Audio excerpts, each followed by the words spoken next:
Whoa! GM. Wow, that really gets the party started. Every time. Well, 2 days in a row. God, I forgot to upload that outro video again, too. I'm a liar. I'm a con. I'm sorry. I'm not worried about the outro video. I'm worried about my Creature Toads bag. Oh, shit. GM, degens. I have no idea what you're talking about. Oof. Oh, man. It'll be done. Soon. I actually had it up. I promise. I used to. I'm the worst. Man, not enough hours in the day. It's crazy. That I believe. We started at 8 yesterday. We did an interview at 9:00 p.m. last night with Cody. Interesting stuff. They've got a game. Man. They've got some good art.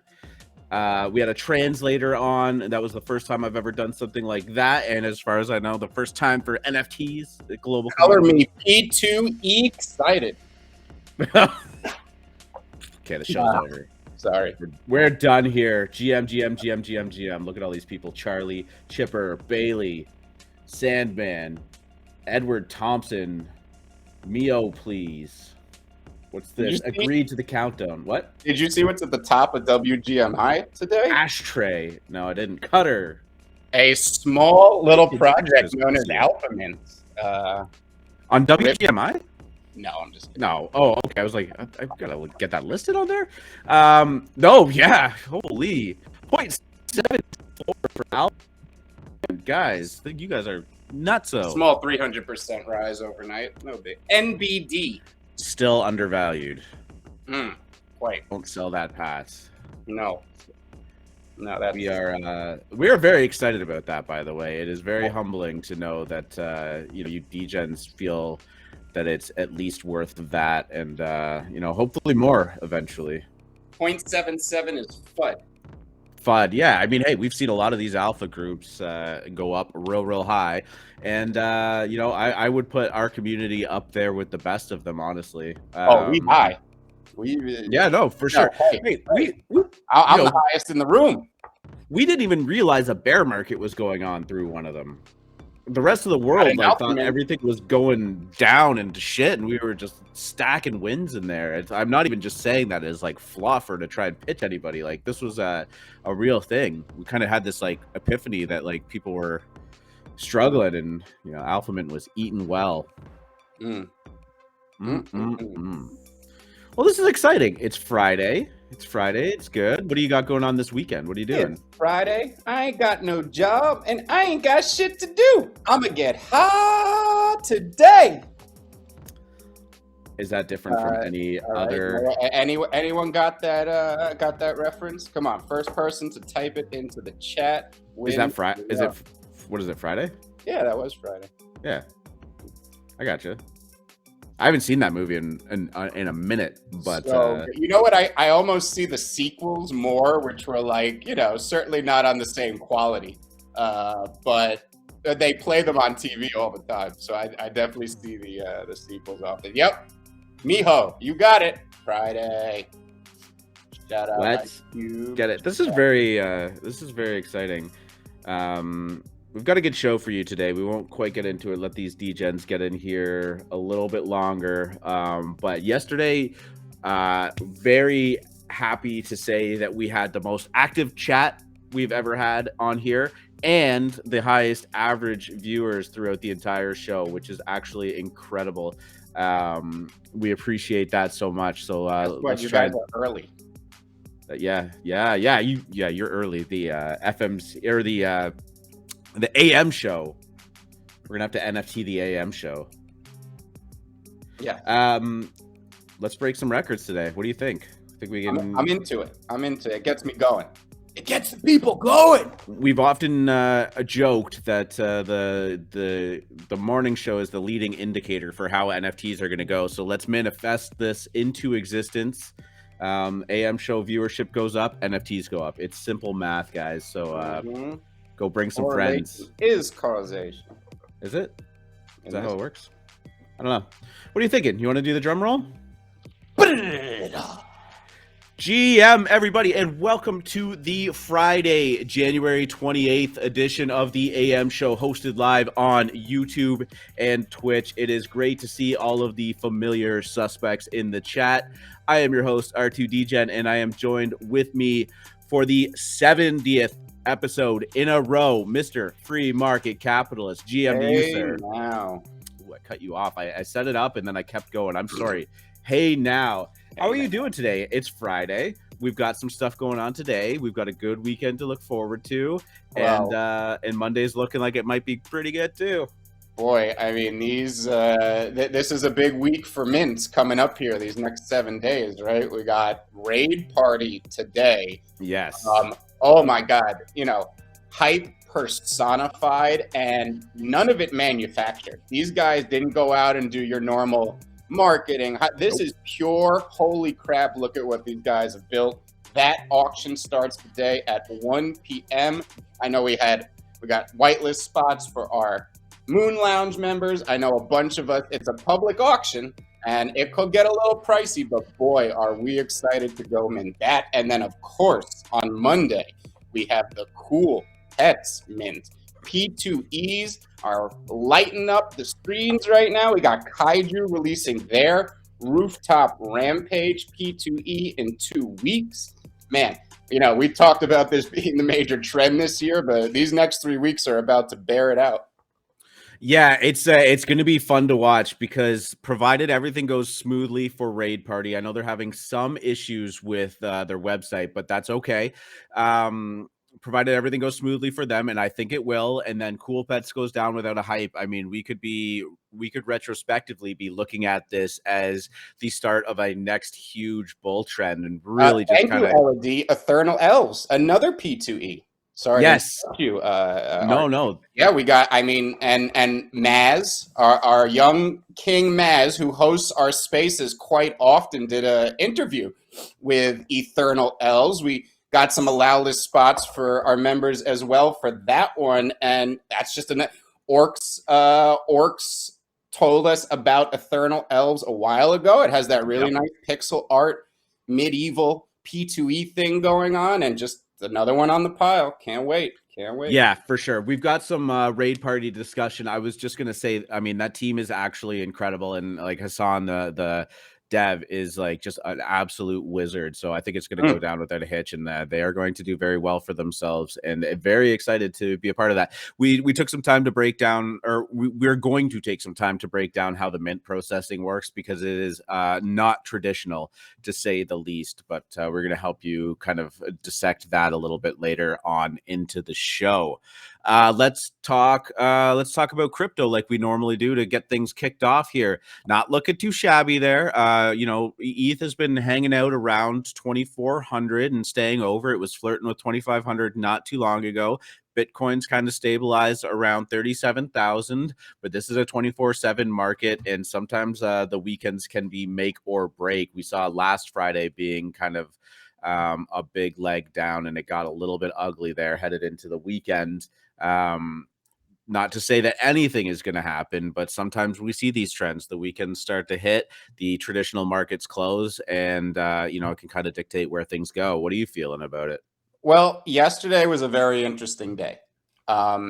Markets had a great couple days, but at the end of Wednesday, they started to fade pretty hard from the really big pop they had at the FOMC. Now, we came in the next day, we were down as we were coming in, and it started to get shaky to the point where it was affecting crypto again. Ethereum started to roll over, and I went to Twitter to check the sentiment, and boy, had everybody gone back to, ETH guaranteed 1,700, it's bearish, we're dead, we're da-da-da. And you know what? Hey, they could be right. We've mentioned quite a few times that while I do believe and have positioned myself like the bottom is in, the chart has not fixed itself. It is still technically not out of the woods as far as technical analysis goes.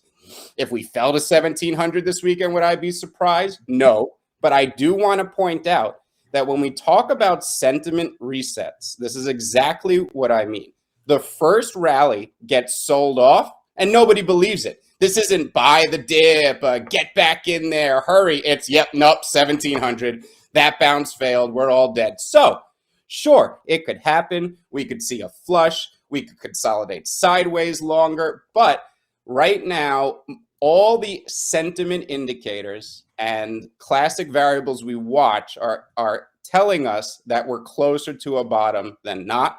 So I'm still encouraged by what I see in markets. I'm still positioned like it's the bottom, but that chart is still broken technically. So we really want to see it get above that 2,800 level, go sideways for a bit, put in some support, break above 3,000, and I think everyone will start, beginning to get bullish again and positive about coins. Though again, I don't expect new all-time highs this year. If we slightly poked 5,000 or something, it wouldn't shock me, but I would actually think we would be quickly smacked back down. So I think we're going to be in range this year. The range got a little wider than I expected, certainly, but I am, like I said, positioned like the bottom is in. We'll see.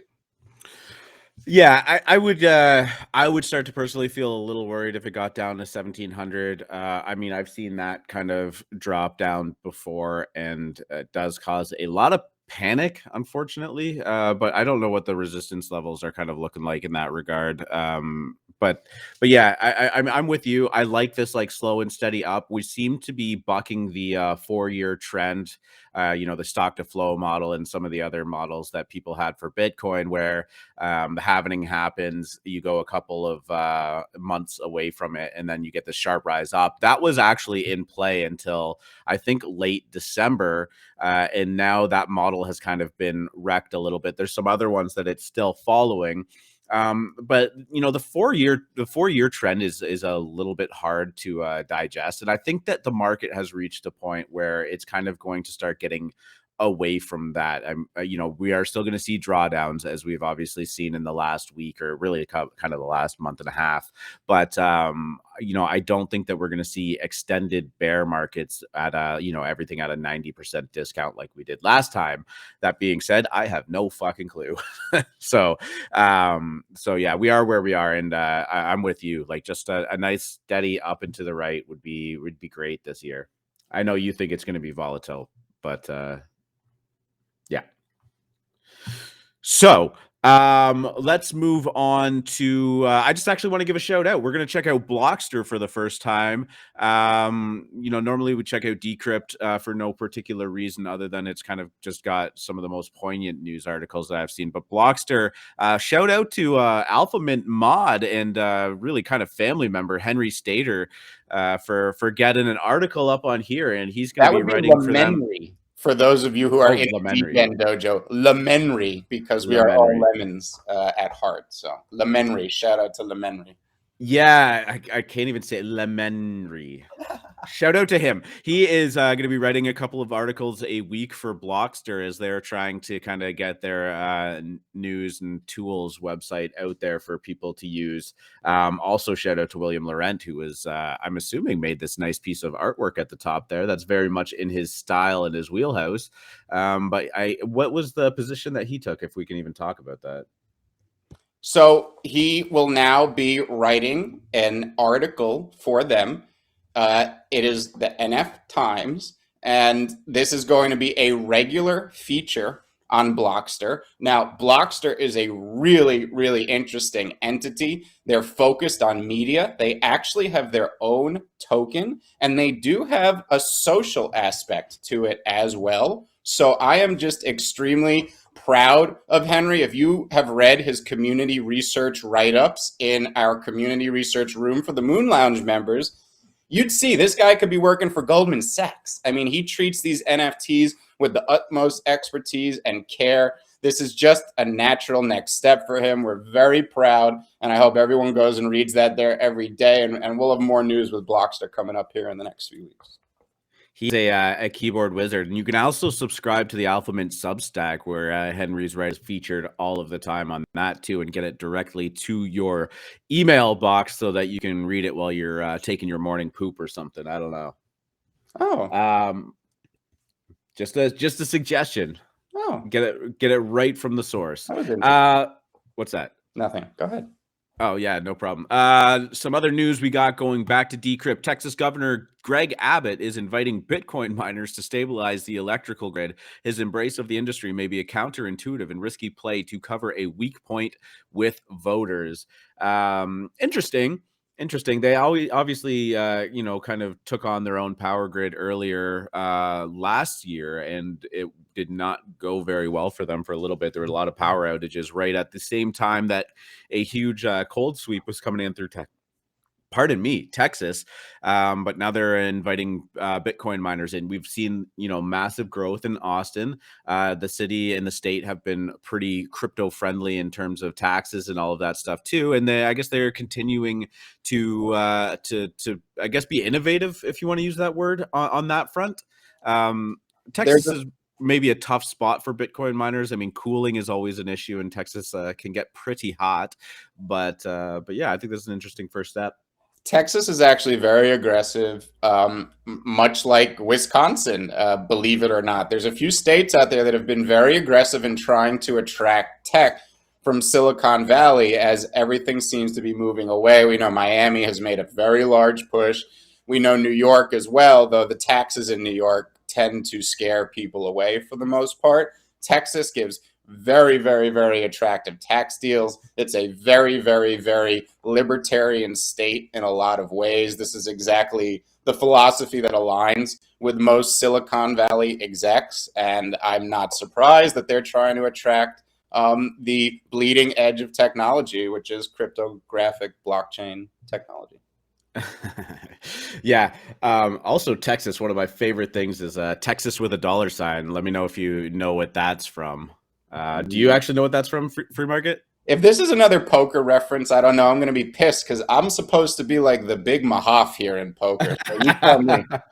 It is not a poker Okay, reference, but let's see if Shaq can get it too. This is like one of my favorite. I don't know why every time I hear Texas, I just say Texas with a dollar sign. But yeah, Texas is a very interesting state to be doing this stuff. And I mean, the more that these individual states start incentivizing miners, high net worth, newly minted high net worth individuals from crypto and all of that stuff, the more that they're going to be incentivized to move there. I've also shout out to the young king Des Bryant, former Dallas football player. Now, I as a New York Giants fan, the Dallas Cowboys have been a arch nemesis of mine since my youth. Okay. And for me to be endeared to a former Dallas player is incredible, but we love the Des Bryant. He recently is taking his salary in Bitcoin, right? Yeah, he's a lemon holder. He is an ape holder. He is a Kong holder. It's just a pure NFT degen. Mm-hmm. Pure degen, in the best way. We love you. Yeah, for sure. Go Definitely. Let's move on to DM. DM selling assets to Silvergate for $200 million, ending Facebook's stablecoin project. They are Facebook. Now Meta is liquidating all of their stuff. They had high hopes for their stablecoin project that would be run through Facebook at the time, called Libra, and then eventually rebranded to DM. To this, I just simply say good riddance. I don't have much more to talk about other than that. I'm just glad to see it gone. They're obviously angling for the metaverse now, but we've talked about Facebook being a scary company with how much information and knowledge and influence that they possess. Them holding the keys to a currency in which they could onboard billions of users in the snap of a finger is not good. No, I mean that we see. I think Facebook was the best indication that Web 2 has been watching Web 3 very closely. They see the threat. They would like to move in. And I reject all and everything that they attempt and try to do. I don't trust Mark Zuckerberg. I don't like Facebook. I stopped using it 8 years ago. I haven't logged on since. And I agree. I don't, I don't like these things. I also don't care. I genuinely do not worry. I consider anything that I can't control on a daily basis the weather, right? You can't control the weather. If it's gonna rain tomorrow, whatever. You put up an umbrella. It's gonna, this is rain, so I'm just gonna wear an umbrella and move on with my life. Yeah, Facebook's one of those things that like you're gonna have a hard time beating. These delete Facebooks or delete your account kind of trends that happen. Don't even put a dent in their usership. It's a very sticky platform because at the end of the day, I think a lot of people hate Facebook more than we admit, but there's that really sticky aspect of being able to easily keep in touch with your relatives through it, just by virtue of everybody being on there. So it's kind of a tricky one, but yeah, I mean it's always going to exist, and Not tricky for me. I just cut everyone out of my life. NFTs now. You go to bed on your stack of lemon friends. Damn stupid. Lemon. This was a cool list. Probably just kind of rehashing things that we have already talked about. But Decrypt put together a kind of a comprehensive list of the celebrity Bored Ape holders, and boy, seeing it all in one spot really solidified how well that brand has done. We obviously see Eminem jump in, we saw Gwyneth Paltrow jump in 2 days ago, and we talk about it, and time goes on, but you really forget the list of celebrity that this has accumulated. And I'm just going to scroll really quickly through it, but we have Mark Cuban, Steph Curry, Steve Aoki, KSI, huge YouTuber, Shaq owns a mutant, the Chainsmokers, Mike Shinoda, Marshmello, Rich the Kid, Jimmy Fallon, DJ Khaled, Future, Post Malone, Timbaland, Lil Baby, Des Bryant, Snoop Dogg, Logan Paul, Eminem. The list goes on and on. Meek Mill, Neymar. Serena. Like every time I scroll down, it's like a name that I have to mention.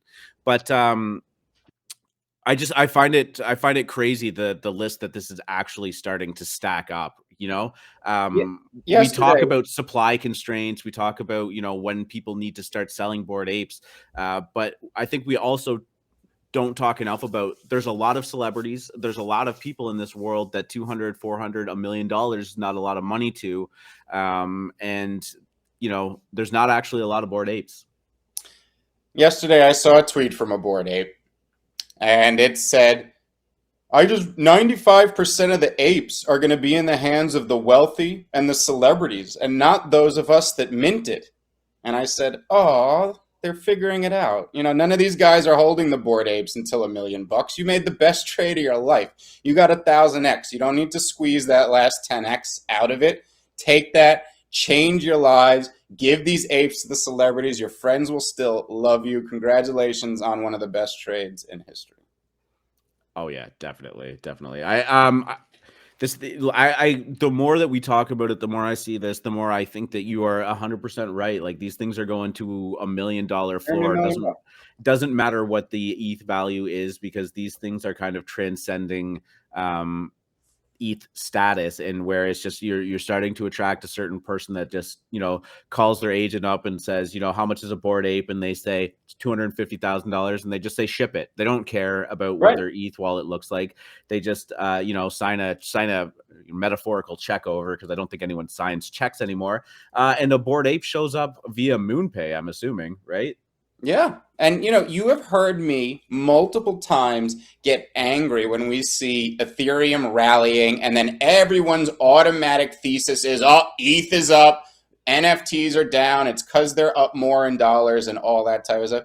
That is such a spurious correlation that is at most transient, okay? But this is the exception that proves the rule, all right? Because when we talk about the highest echelon of NFTs, the NFTs that can't be afforded by people who are not wealthy, the wealthy, as Cobain just said, are thinking about these things in dollars. And they're going to bid them up to $1 million, whether Ethereum is $2,500 or $5,000. And this is why I am so bullish. I mean, not just on apes, which I think are going to go to 200 or 300 ETH, but on all NFTs, because as these beautiful, brilliant people who bought those apes so low sell them, they're going to turn around and they're going to buy your lemons and your Cool Mans and your Asunas and your Azukis and your Doodles and your cats and everything down there that you hold and love that's going to be turned into the next elite. So this is beautiful. This is exactly what you want to see.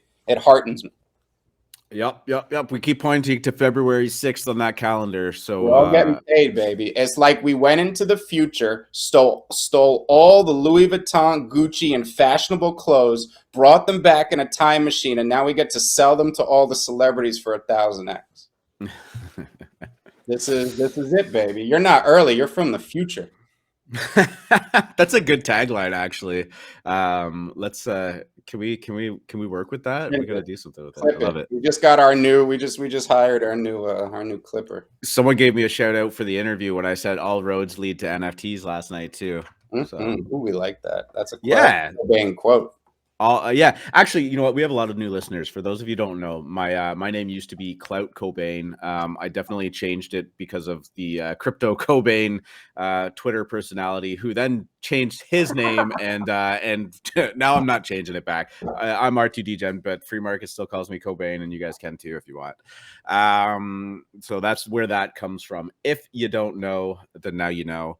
Another kind of Bored Ape topic that we had, and I saw this pop up, and I just, God, like, just give me a fucking break. LA Times, get your shit together. Jimmy Fallon hyped his Bored Ape NFTs on the Tonight Show. Conflict of interest? Question mark. You know, Paris Hilton and him were shooting the shit, talked about NFTs, and, you know, he pulled up his Bored Ape purchase and all of that stuff. And this is so silly to me.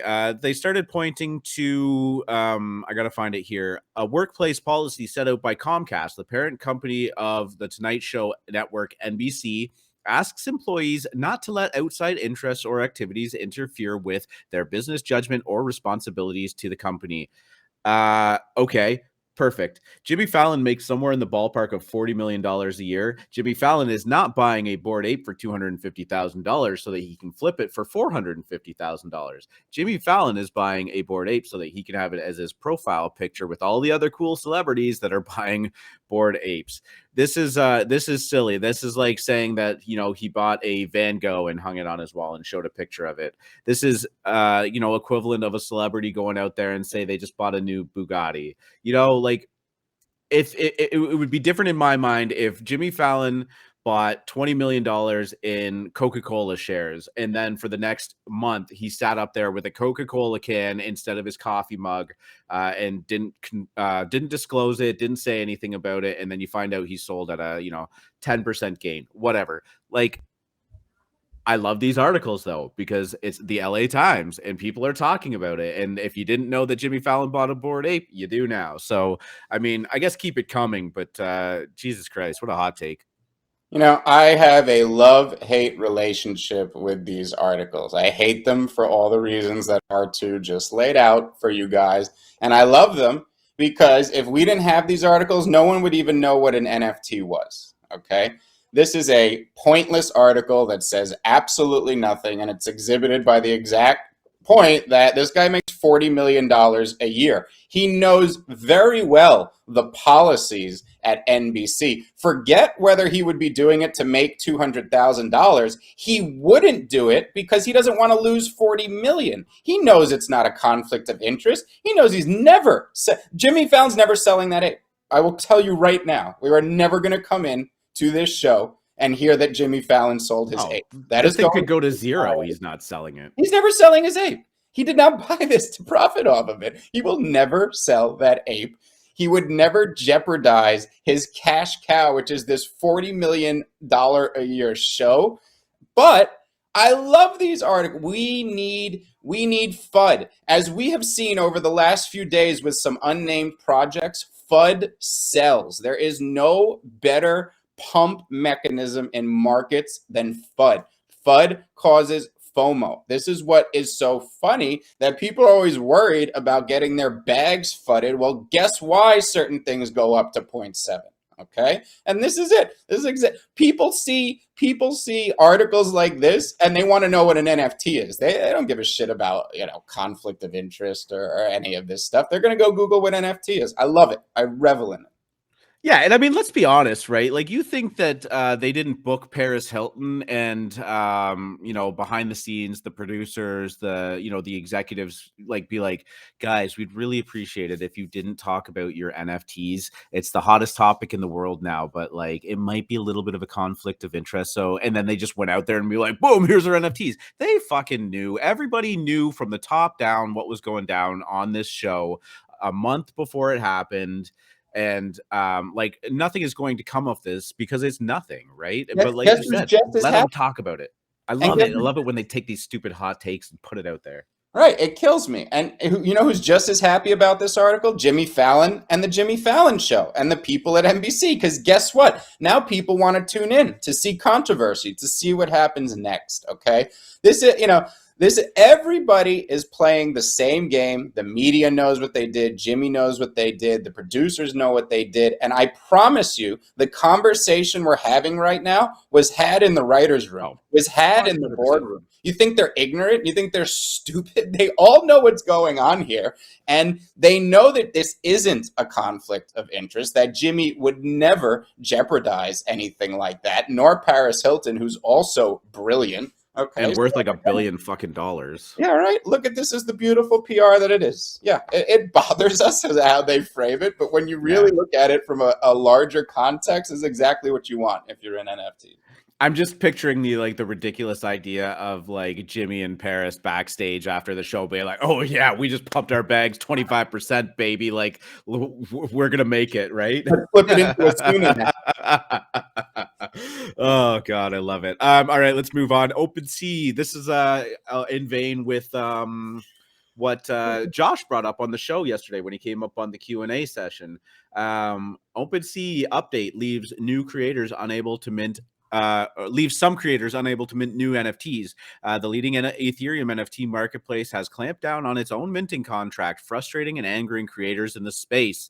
And here's what I love about this article. It's like 3 lines long and then an update. Following backlash to its new limits, OpenSea has announced on Thursday night that it has reversed the decision to limit collections minted with its smart contract. OpenSea attributed the original decision to increasing misuse of the feature, including to mint plagiarized artwork and fake collections, yada, yada, yada, yada, yada. Man, OpenSea, is this just like 3 people in a room talking about like how to change the world and then writing up some half-assed email and then 20 minutes later be like, oh shit, that wasn't maybe a good idea. We all got the an NFT in your collection has a previous listing that hasn't been canceled, and then 2 hours later just some corrections to this idea of it while people were getting burned because they gave them the wrong moves. Now they tried to do something to limit scam things. They fucked over the small artists. Went out there, got their pitchforks, rightfully so, and said, you're kind of screwing us. And then within 24 hours, they've already reverted the change. I just want to know how these decisions are even being made in the first place. Like, they have no forward thinking strategy here, and it blows my mind. I also just want to give Josh the credit for coming up here and talking about it, because I'm pretty sure it was our show and our influence that made that change happen. I have no confirmation on that, but I'm just saying it would be nice to stake our claim on that.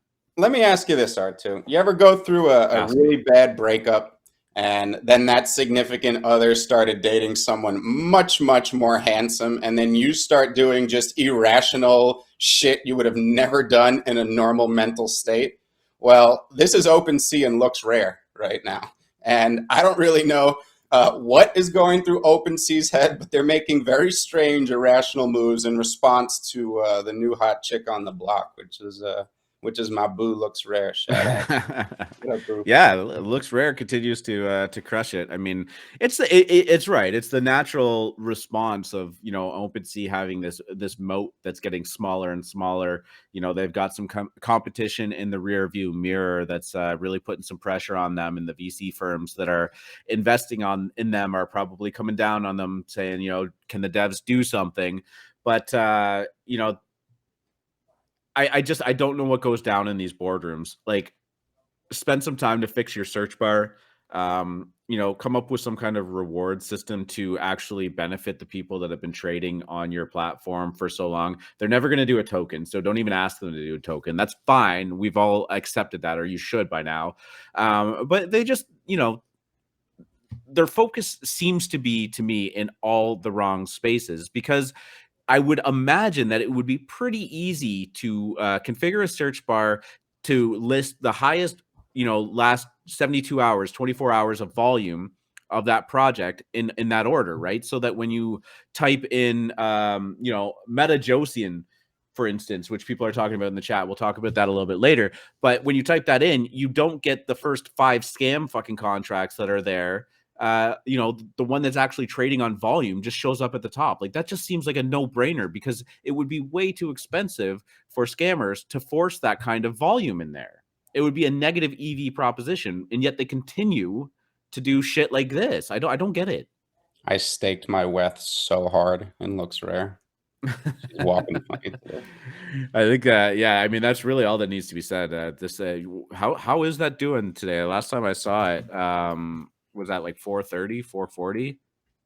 425. Yeah, it's stabilized and making a move up in ETH terms too. So looks rare, keeps going, and the WETH offers have been incredible. I like, for the very small amount that I had staked since the get go, I think I'm up to like 0.6 ETH, 0.7 ETH in WETH offers, right? Which is more than I would have got if I had sold in the first 48 hours.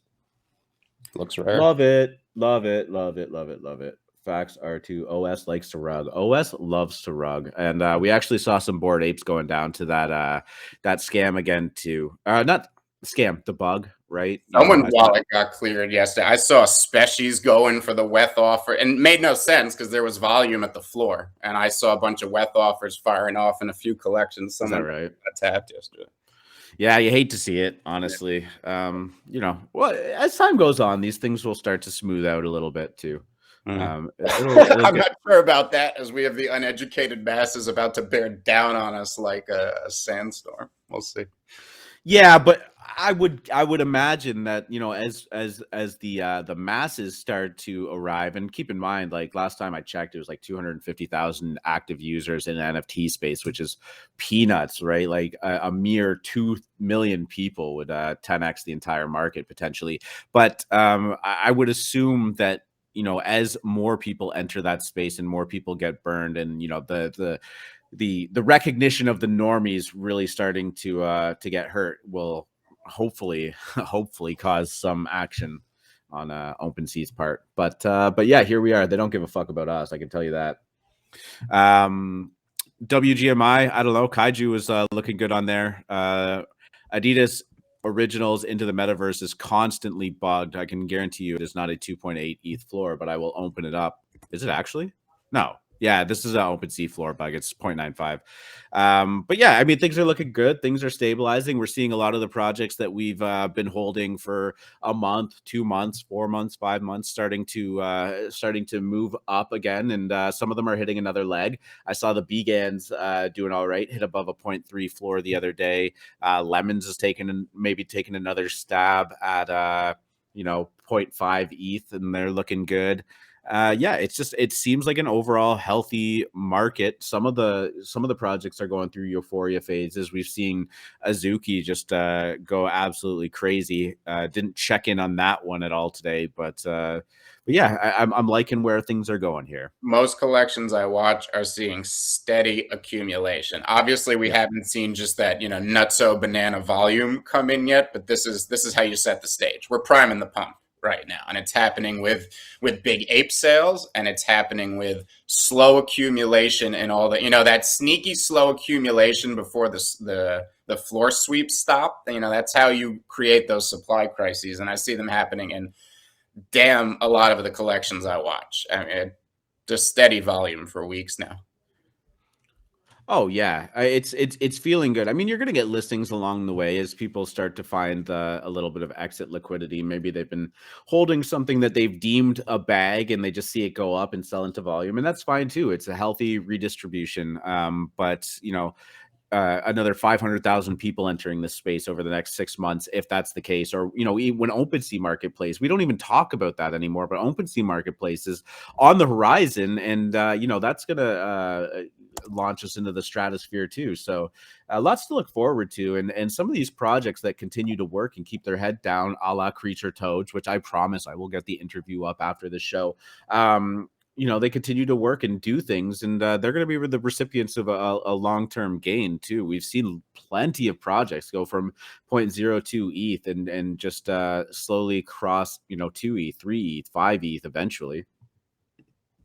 Yeah, I no question. I mean, they've cooled off a little bit. I mean, we're firmly, as I saw someone say yesterday, in the anime meta. And when you think about it, you know, before NFTs, most of these crypto Twitter accounts had anime PFPs. It's just huge in our world, right? Like I like anime. It was never like a hobby or a passion of mine, but you can see it just permeates our industry, and this trend doesn't surprise me at all. Yeah, for sure. I just want to provide some clarification to Cambo. Is there really that few people overall involved in this? Like, I'm assuming you're referring to OpenSea. No, definitely not. But I do like to exaggerate because that's what it feels like, and those are the that's what the results are showing. Honestly, you know, maybe it's the culminative power of 3 people. I don't know. Whatever. You know what though? I'm not sitting in their office. I have no idea what goes on there. I don't know what this takes, but they just make so much money. Hire some fucking people. Yeah. No, you're exaggerating, but Web3 teams are traditionally smaller than most.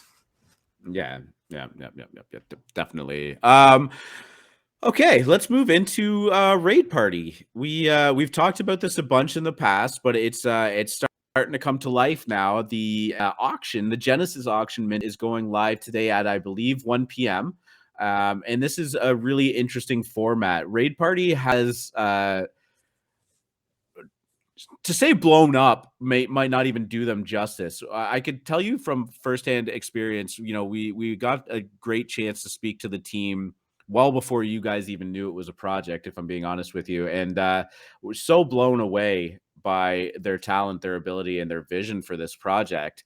You know, they opened up their Twitter, made a post, and I mean, this thing just went absolutely nuts. This is actual real 100,000 follower organic growth. They had like 20-30,000 people in their Discord, and it didn't even have a channel, and people were like doing the Eric Andre, like, let me in kind of thing, and people were like, did I get banned? Why can't I see anything? No, but people stuck it out. They designed a brilliant game user interface in the Discord. People are having a ton of fun with that, and here we are on the precipice of the launch. How are you feeling about Raid Party right now? I mean, it's some of my favorite art and animation in this whole P2E joint. I mean, orcs have always been the standard to me. I really haven't thought any of the P2E art has come remotely close to that. And Raid Party is right up there. I mean, it is just so rich. It feels like Final Fantasy. And, you know, without getting into too many details of the game, because, guys, we have the exclusive AMA coming up with Raid Party after their launch. That exact time is to be determined. They are obviously super busy right now, and this is one of the more complex launches we've ever seen. They are doing an open auction, which is going to start at 1 p.m. today, which means for the next 24 hours, people may submit bids. Anybody may submit a bid. The top 1,000 bids will win Genesis Heroes. So that's a 24-hour phase. The next phase will start tomorrow. And right now, we're waiting for 1 p.m. when that starts. I know we got... Zark's in the chat saying 2:30 p.m. Zark, what's going on, my man? Hopping in. We're just talking about our P2. If you guys don't know, Zark is one of the creators. He just hopped in our chat. We love the Raid Party. We were just talking about you. 1 p.m. today, and we are hyped. No, he's saying 2:30. Oh, I'm sorry, 2:30 p.m. My bad. Zark, shoot a message in chat if you want to come up here and talk. If you can, we'd be more than happy to have you up here, do a little impromptu thing. But if I'm not putting you on the spot, if you don't want to, that's okay too. But this is a really interesting format right now because I don't think we've ever seen this. Have we seen this in NFTs yet? The ranked auction setting it off for the Genesis bid, and then the pre-sale and the public sale price being determined by kind of the outcome of that auction. I think this is going to be really interesting, and I think it's a very new and innovative way to kind of set the market expectation of the floor here. It's, if I really suggest, and I'm going to go post it in our general, please go read the Medium article that Zark posted yesterday, because it really lays out in the most eloquent way why this is the best method for price discovery for the market. Okay. The team, as they said, look at this product. They've been working on it for 6 months. They believe in it 1,000x. This is their tears, blood, and sweat here. They don't think it's fair for them to price. Look, we all love our projects. We're in Star Wars. We would price it at 1 million ETH if we were what we felt about it, right? But the fairest possible thing you could do is go to the market. You show them your product and you say, look, we want you guys to price this. That's the fairest way. I love what they're doing here. And yeah, Zark, big congrats up to this point. We are pumped. And that is at 2:30 p.m. Eastern Standard Time today. I want to say it again, 2:30 p.m. because I got it wrong originally. Big shout out to Raid Party and Zark. Yeah, for sure. Thanks for jumping in here, Zark. And you just said I'm a little tired right now. I don't blame you. You guys have a lot on your plate. I know. And we are so excited to see how this all goes down, because we've been hyped about this for a long, long time. Just a little bit of details on how that ranked auction is going to be working. It is a little complicated, but I do understand what they're trying to achieve and why I think it's going to be good, as we kind of mentioned. But there's going to be 1,000 spots, so there's going to be 1,000 bids that win, right? So it's not the top spot that's going to take all in terms of an auction, but you're going to watch a whole handful of people kind of bid in to be, you would think, as low as possible, right? There's obviously going to be some people that are flush with liquidity and just want to have spots secured, but it's not going to be dictated by the highest price, because if somebody moved in and just said, you know what, I'm just going to ship it at 20 ETH, things are going to get Let me just point out, there's a 1.6 ETH ceiling. So if this got to its absolute extreme, the most it would be 1.6. Oh, okay, perfect. Just for perspective, just for. Yeah. So it's the public and the pre-sale mint price is going to be dictated by the 1,000th bid, right? So the last place winner that gets the Genesis spot, the new prices on the public and pre-sale mint are going to be dictated by that. So it's going to kind of scale up. There's lots of great information on their Discord too. So if you're not in there, I would go get in there and check out and their yes, Cambo, the bid will be visible. Yes, Cambo, the bids will be visible in real time, and that auction is going to start at 0.2. So yes, they will be visible. Dope. This is going to be so cool. I mean, it's an on-chain idle MMO. They have the ability to you have the ability to form guilds so that you can team up on-chain with your partners without having to send them your actual NFTs to do pooling. There's going to be lots of customization. I'm actually a kind of a big fan of the idle clicker games. I don't really play them anymore just because they get a weirdly consuming for me. But this is looking like yeah, man, this is like the next iteration of like great on-chain gaming, and they are following in the steps of EtherOrcs, really. We talk about Wolf Game and Whale Game and Hunger Brains and all that stuff being, innovative on-chain gaming. Like, meh. Okay, not really. This falls under the category of innovative on-chain gaming. So hats off to the Raid Party team, and best of luck to you today. Best of luck to anybody participating in that auction. It is going to be a blast. If this art does not hit you in the feels, oh my God. I mean, man, they knocked it out of the park. Looking forward to it. Yes, dope. We're going to talk about them more, and as we mentioned, there's going to be an AMA that we're hosting as well, so be on the lookout for that. But by the time we return to the morning show on Monday, we should have lots of details about how that went down. couple other projects that we wanted to talk about ongoing right now is Kaiju Kings. That baby is ripping. We saw some gigantic sales yesterday. It's always been a good project, always had a really strong floor, a very, very strong community. You know, we use the word community a lot here, and a lot of times it's not used very well. Kaiju and Alphamint, I would say, are the epitome of communities in NFTs in the NFT world.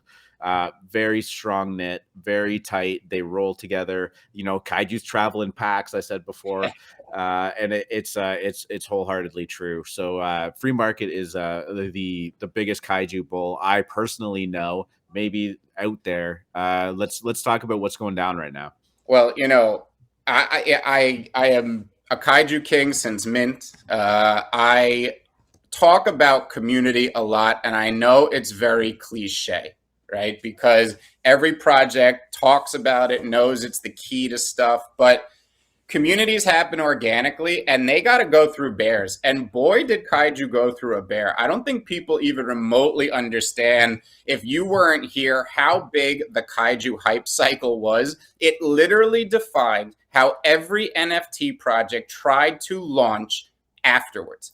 I'm saying 90% of NFT projects tried to copy the Kaiju playbook, which was an organic thing that unfolded in real time that they did. Utter disaster. No, sorry, not on Kaiju's end. People trying to mimic them. People try, yeah, and I'm saying, and Kaiju's didn't even do that launch on purpose. This was all kismet. This was all, anything that came into their way, they turned into an advantage. And people wanted these Kaijus. After minting at 0.06 and opening at a 2 ETH floor, over the next few weeks, they ramped all the way up to 7 ETH. And even as the bear market gripped, they only fell down to about 4, right? Now, every project that experiences a hype cycle like that is going to eventually go through a quiet period. You've seen it with, you know, a more recent case in Lemons right now. You see it with Alien Friends right now. But Kaijus, which were literally billed as the biggest thing, and we knew that they had been thinking P2E game, but they hadn't talked a lot about it. I mean, what was great was that these sold on the art alone. I've talked about it before, and this is the best pixel art of last year. This was some of my favorite art, period, of last year, and that's thanks to Phil, their artist. Shout out. By December, all the hype was gone from Kaijus. Anybody that was in that community just for the money had listed their Kaiju at a loss, and I will tell you, there were rare Kaijus selling at 1.5 ETH. I paid 1.5 ETH for a Viper Glasses rare background Kaiju at the low. I paid 0.59 ETH for a rare St. Nick's hat baby at the low. And right now, they have just been on a steady uptick because we shook out all the paper hands. And as Cobain says, the community in that alpha chat is unbelievable. You know, it's the same thing apes are going through now. And when Kaijus get to 80 or 90 ETH, which I genuinely believe they will, and we're talking Genesis, Kaijus get to 80 or 90 ETH one day, okay, our Kaijus will have the same type of issue. Right now, that membership is worth a lot more than 6 ETH to most people, okay? And that's why it's a very easy decision to not sell your Kaiju. That's why there are so few Kaijus listed. Cobain said we run in packs, and it's true. And we love each other. We go in there every day. We're sharing alpha. We're having a good time, and it's organic. No one's forcing it. All the people that were in there for money are gone. They left in December. They took huge losses. People were paying 10, 15, 20 E for rare Kaijus, and that's not even the legendaries you're seeing in front of you right now. Those were going for upwards of 50, 75, and 80 ETH at the time, okay? They experienced an insane hype cycle, but it was deserved and it was organic. And of course, they went through their period, but now they're being recognized for what they are. This is a future blue chip. This is one of the best communities out there. Now, they had their town hall yesterday. I would say the biggest news that came out of it was that we are getting the Kaiju Kings Rooftop Rampage P2E game in 2 weeks, okay? Wow. This is bearing down on us. Not only that, it's going to be available on mobile. This blew my mind. Guys, you know I was bullish on Kaiju Kings. I could not be more bullish. A lot of people always ask my advice when buying. Now, I'll tell you some funny things about Kaiju Kings. Well, can I just like real quickly? Sorry. No. I want you to finish that thought, but like, let's talk about the power of mobile right now. Like, mobile gaming ate a giant share of traditional gaming. Once the smartphone really kind of hit its stride. I don't want to say most people. A lot of people now don't even have a desktop PC or a laptop because they get most of what they need out of their phone. This is how big mobile gaming really is, and I know that probably everybody in here has a laptop or they're sitting on their PC, and you know that seems like an egregious idea to not have one. There are a lot of people that just they have their phone and that's all they need. They get all of the YouTube interaction that they need. All of their social media experience is what they need. All of their communications exist on the phone, and they don't even have it. So making things accessible on mobile, is going to continue to be at the forefront of this space as well. Yeah. Really, we knew the P2E game was coming. The fact that it's coming in 2 weeks, and then like Cobain said, the biggest news to me was that it's on mobile, because we've talked about Critters on this show quite often, which is also available on mobile now. Exactly, and up until this point, you could only play on a PC. All right. And I know for a fact a lot of kids play Minecraft on their iPads now, and the ability to be able to now play this game on mobile or iPad takes it to the next level. So when Kaiju Kings announced that they're going to be available on mobile, I was almost my biggest takeaway from the town hall, of which there was a ton of other great stuff related to the Kaiju FEs, the mutant babies that are coming, and the redacted. Okay, we hear this word a lot, the redacted. Okay, there's something from Kaiju Kings that they have not even tipped their closest friends off on yet. I am so excited for it. The FEs, if you don't know, are the failed experiment NFTs, which was they had to migrate from their original contract. It at first was a big scary moment for them. They managed to turn it into a pillar of their entire project with these failed experiment FE NFTs that will now turn babies into mutants or be used to combine with a Genesis for redacted. We will see where that goes as that roadmap unfolds more. And please let me talk about this Cameron Kaiju here, because I want to shout out again Dipset, Cameron 158 in Broadway. Shout out to the Fire Haze boys up there. And I'm going to get this into your hands, bro. I'm going to call Eric. I'm going to make sure this gets into your hands. You got to be wearing this Kaiju as your PFP. Cameron Kaiju. If we get you to wear it, they're even going to change the trait to Cameron Kaiju. They just don't want to mess with your licensing. So probably a smart move. Yeah. Shout out. Oh, man. So good. Yeah, this art is next level shit. We've said it before. Cobalt Gamer, just want to say hello. Do we trade Solana NFTs? No, not typically. The odd time a very, very big hyped and quality project will show up on Solana, and when that happens, we might take a look at it. But you know what? There's so much stuff going on in the ETH ecosystem that we can't even keep up with that, and that's where our focus traditionally lies. But I mean, Solana is big. It can't be ignored, nor should it be. It's going to be a mainstay for sure. All right, what else do we got? We got Lives of Asuna had some technical difficulties there, and didn't go super well for them. Essentially, what happened with the pre-sale minting is that they were doing some test net transactions, making sure the contract was all good to go. They had a clone of the site on a separate domain name, but as they said in their Twitter thread, which I'm going to pull up here, should have been basically an exact clone right down to the server setting. They went live with it. However, I guess the Rinkeby address that they used to test it still ported over with the website, is it was cached or something to that extent. I'm not super technically minded. I know that there's going to be people in the chat really going in deep and explaining it properly. But essentially, a lot of funds got sent to an address that is kind of locked up now.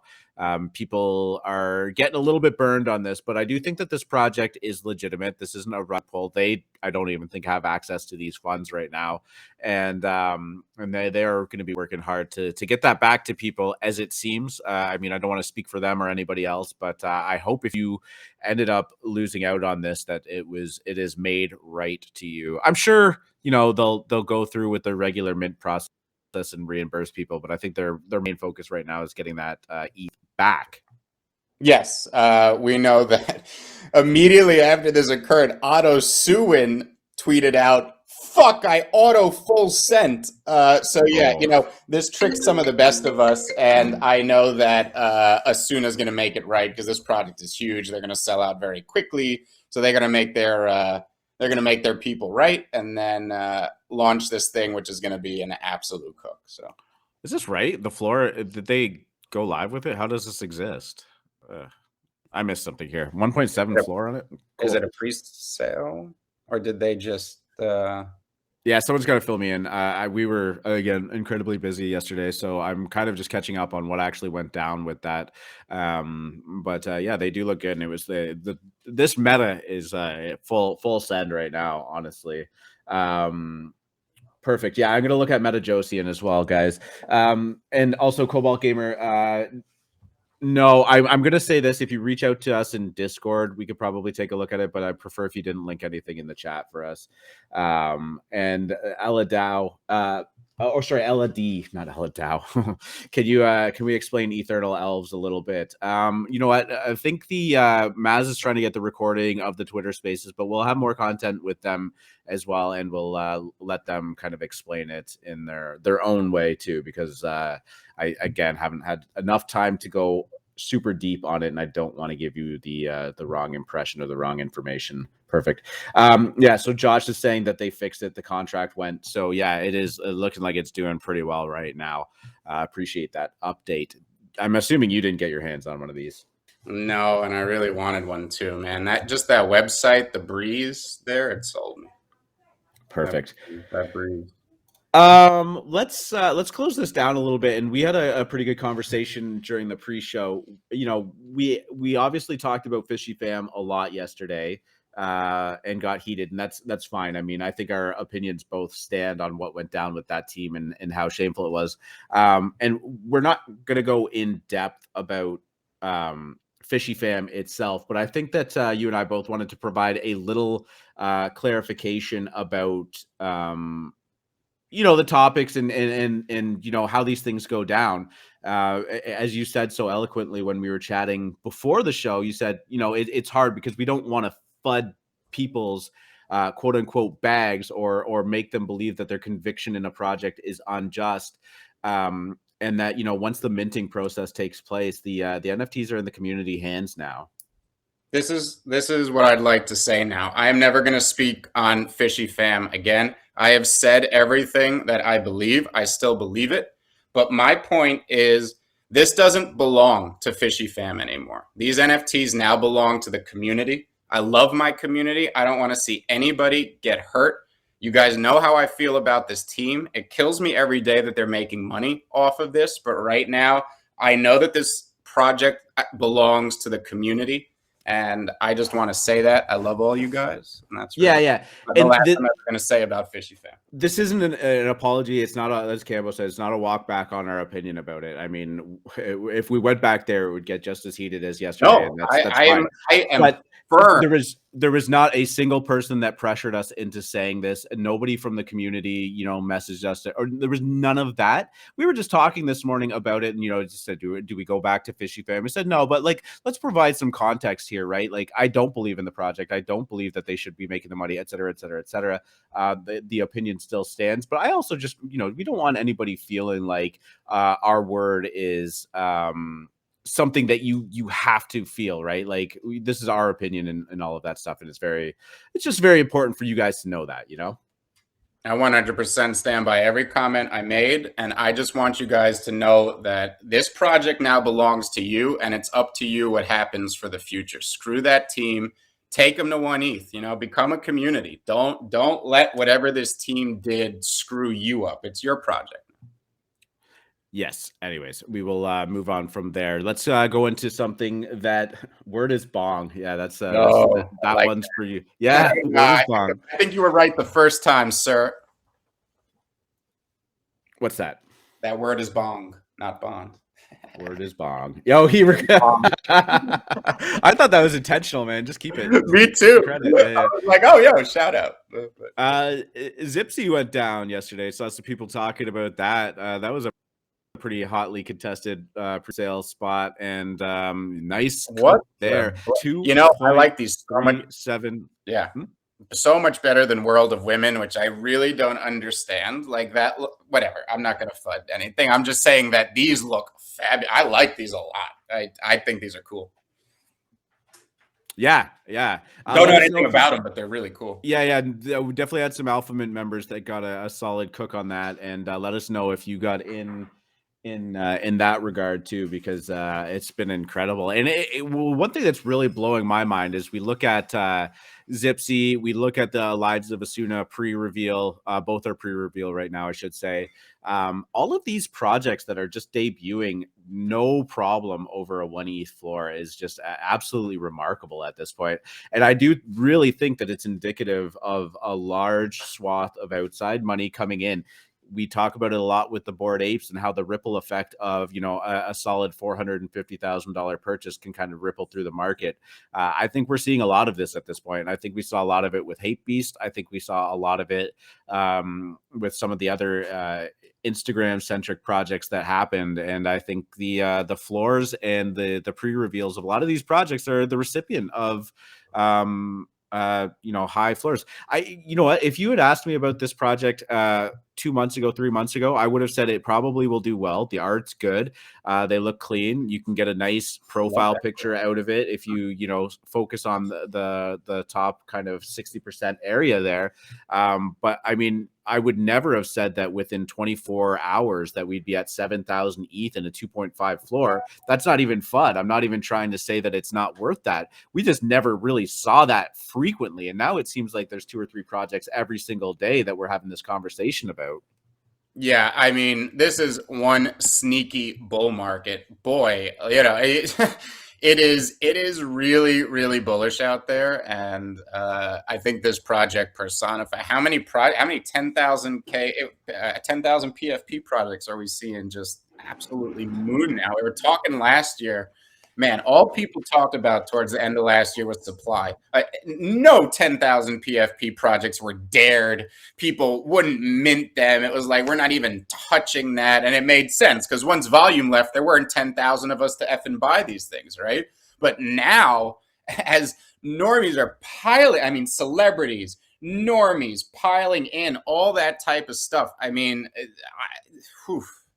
I just think we are really discounting how crazy these floors all around us can get as money flows in here. And look, this to me personifies it. I love this art, but boy, 2.5 ETH overnight.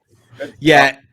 There's a weird dynamic going on here right now too, because we see individual projects feel a little frothy. Azuki really kind of was pushing their limits, and it has since kind of dropped back down to I think a 7.7 ETH floor, which is nothing to shake a stick at, but didn't quite get to that 10 ETH, straight to 10 ETH, I should say. But you feel some froth in individual projects, but I definitely don't feel a sense of overall euphoria in the NFT market. Do you think I'm wrong in saying that? No, there was euphoria a few weeks ago on the blow off top. We called it a blow off top. Everything fell 50%. And it's been healthy ever since. Yeah, and again, it's a very simple thing. If we're just trading around the same money, floors are going to fall because people are going to withdraw. People, also. Well, you also lose to the rake, which is OpenSea and gas too, right?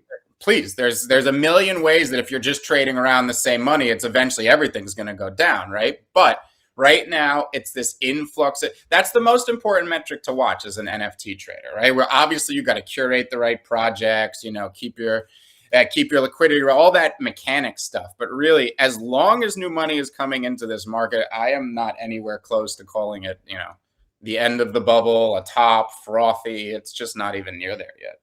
When apes hit $1 million, that's when we could start talking about it. Yep, definitely. Remember we were talking about a little project called Metajosi, and people were calling it the Korean Clone X yesterday. We brought that up, and I think when I brought it up on stream, it was 0.09 ETH as the floor. Yep. People were talking about it in voice chat. People were buying them up, and by God, look at this, right? We are at a 0.375 It was up to floor. 0.5 at one point. I mean, Yeah. Great cook here. This thing has been moving on some pretty serious volume too. So shout out to the Alphamint degens who were digging that up and scooping up some of those. Yeah, great play. Dark just pointing it out. It hit 0.5, and kind of here's the issue. The moment it hit 0.5, Agmar said, "Oh, it flipped lemons." And you know, every time you guys say that in the room, this is what happens. You said it about monsters, about all these things, and now these things are shit in the bed. Monsters had that bad hack. Keep talking about my lemons, please. Keep talking about my lemons. Yeah, well, actually, somebody's asking us to have some lemon chat. Keep that in your back pocket, and once we do the Q&A and we're kind of filling in some gaps with some topics, we will definitely revisit the lemons because they're moving up a little bit there too. Flying, Kobe, and there's a supply crisis brewing in the citrus market. The citrus market is short on supply. Is that what's going on? That is exactly what's going on. For sure. I have one more thing that I had to pull up here. Oh, Cool Pets. Cool Pets is dropping on Monday. We'll definitely dig a little bit deeper there, but this is getting very exciting. It's happening, you know? Actually, I shouldn't have this website up. I don't even know if it's legit. That does not look like the Cool Pets. No, I was going to say, do not go to that website, please. Ladies and gentlemen, that was not even close to the Cool Pets website. Yeah. Always, don't just randomly click links. I'm on a separated browser here without my wallet connected to it or anything. It doesn't even have MetaMask on it. So, but yeah, please don't go to that site. This is my 100% full advice, and I do this every time. If you knew how scared I am about clicking links, not just for my personal wallet, but I'm responsible for a lot. Okay, a lot of Discords, and I will go to the official Discord of any project. I go to their official links, and those are the only links that I click, okay? Unless I have visited a site 100 times, put it in my favorites, and I know it, I don't even even if a friend I would rather go into the Cool Cats Discord, go into their official links, and even better is Twitter, honestly. Like, their Twitter. Yeah, Discord. I mean, the Discord hacks seem to be a little less frequent. I think people are structuring their admins a little bit better, maybe giving mods a little bit too much power in the past, and it's kind of cooled down a little bit. It still happens. Yeah, but, speaking of, the fellas just got hit. Did you see that? No, I didn't. That's terrible, though. Well, look, I don't think anything bad happened. They were able to get the message out quickly. They told everyone there are no stealth mints. Don't da-da-da-da-da. But yeah, the dead fellas may have had a little hack yesterday. I think it was under control quickly. I haven't seen anybody talking about it this morning. Speaking of dead fellas just smashing that 4 ETH floor, huge shout out. One of those projects that had a moment last year. Fabulous art. You see a lot of celebrities even now starting to rock those dead fellas. So, you know, future elite there. You're muted, sir. I am muted. That's Deadfellas is another one that is sneaky up only as well. Like, we don't talk about it a lot. I don't know that maybe I'm just missing it. Maybe we just don't have a lot of people in that circle, but it just, we used to, but it went through just, you know, what all of our projects went through in September or October, November, December, which was, I think Deadfellas got down to like 0.4 at one point. Maybe even a little less. I mean, everything was left for dead. You know, it was just people were under the impression that everything is roadmap intensive. And if you don't have your roadmap ready to go, what's the point of sticking around in a project? You're seeing the point right now. This market is not a flipper's market. You may think it is, but that's because you've been here for a few months. The real gains are made from holding. The real gains are made from being able to curate which projects are going to be elites. And that's why you are in the Alphamint Moon Lounge, and we're going to get everybody there. Yeah. Deadfellas looking like it bottomed out during that bear market around 0.5 ETH. It was lower beforehand, but once it kind of hit that initial run up to over an ETH, It cooled down a little bit as everything else did, but this is just an incredible run here, you know, and from just basically Christmas time on, which we saw a lot of projects going through, it has held on better than most. So Look at yeah, that. great job. Baby. Oh, baby. Yeah. And, you know, I'd like to point out hologram. It's the Lunar New Year coming up on Monday. And in the Asian world, the tradition on the Lunar New Year is to give money, right? And NFTs are just blooming over there right now, becoming their own. And with all these Asia-focused projects launching and the Lunar New Year on Monday, boy, we could see some fireworks. Could be, yeah. I mean, I've heard that as well. Honestly, you know, in 2018, that was supposed to be the rebound moment for crypto, and it came and went. Stop trying to compare Ponzi coins to our beautiful JPEG. I want to just say I've heard this before. That's all. Please let me say this because I called it in the Degen Dojo about a week ago on January 24th. All right, 4 days ago. DeFi is dead. All right, DeFi is dead. All of those yield protocols and yield farms that you were in and thought were the new banks, they're done. It's over. All of that Ponzi shit is done. Okay. The only thing in crypto that has ever made sense are NFTs. DeFi will come back. It will be called something else because the name DeFi will be so toxic and poison. Maybe it'll be refi, but we will see. But I am telling you right now, ADA, dead. Bitcoin Cash, dead. Ethereum Classic, dead. Every altcoin you know and love, dead. DeFi, dead. Maybe Magic will make it. We like the Arbitrum. You like Ohm too, right? Is that the same thing? No. Well, here's the thing. Why did Ohm fail? Because the only reason for Ohm to exist was for people to make money. That can form communities temporarily, but eventually we always see what happens. Ohm is dependent on people remaining staked. The only way you convince a community to remain staked is to become something like what we see in Kaiju Kings or what we see in Creature Toads who are launching their own Ohm fork. And I can tell you the majority of people holding those Creature Toads are going to stake that Ohm and they are not going to unstake it, okay? Ohm's problem was that it didn't have a gamified NFT front end. I like Ohm only in respect to what NFTs are going to do for it. I like DeFi only in respect to what NFTs are going to do for it. Your traditional yield farms are dead. But you know what? Zug, motherfucker. Oh man, yeah. I mean, it is high time for a lot of these the shit coins to fall off the top 10, top 20, and top 100. Honestly, like there is no reason for ETH Classic to exist anymore. Maybe Litecoin. I don't know. Probably not though. Yeah, no, I wouldn't be surprised too. I mean, I can't believe it didn't die when the founder of Litecoin sold all of his bag at the top. It was like, I just don't want to feel the financial pressure for this thing to succeed. I just want to work on it without that. And, you know, I don't think it ever reached that high again. Could be wrong. I just want to thank Yost for in the AM show chat for linking the thread to Lives of Asuna. I didn't quite go deep enough on it, but I guess they ended up getting it all resolved, and it looks like it's on its way to being a very successful project. So you love to see that.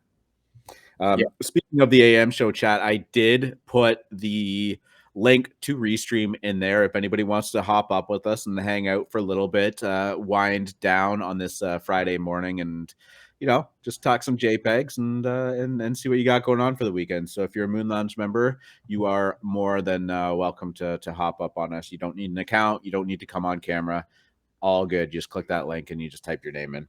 All right, guys, let's talk real quick about Breakfast World. We know this is a project that I am very bullish on, all right? But I was under the impression that they had closed the mint and were going to burn the rest of their mint. 2 days ago, they opened the mint back up, and the mint price is 0.055. Now, there's an entire grip of sandwiches sitting underneath this price. So I can't imagine they've minted more than 7 of these things. And while this move is strange, I am still very bullish on the project, but I'm going to put a pin in telling anybody to rush out there and mint or buy it until we talk to the creator. I love the creator. I am in negotiations right now to get him on the morning show. He will come on and talk about his project, the future direction. I own a ton of these sandwiches. I regularly still buy them because I love them, but I am a little confused as to why they opened up the mint again and then opened it up above the floor price that is on OpenSea right now. So we're going to talk to them about that. Personally, I would continue to buy the sandwiches under the mint floor. I would not mint if I were compelled to buy more right now. The only reason I would say one would mint would be the lottery effect of the 2 1-of-1s and a few legendaries that still remain in the collection.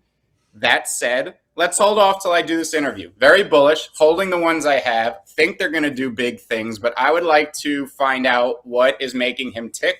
So look forward to that interview, hopefully coming next week. Yeah, I don't like. I don't. I mean, I hope there's a good reason for it. I don't like when a project is kind of just sitting there. I don't think it's left for dead because the creator is still around doing stuff.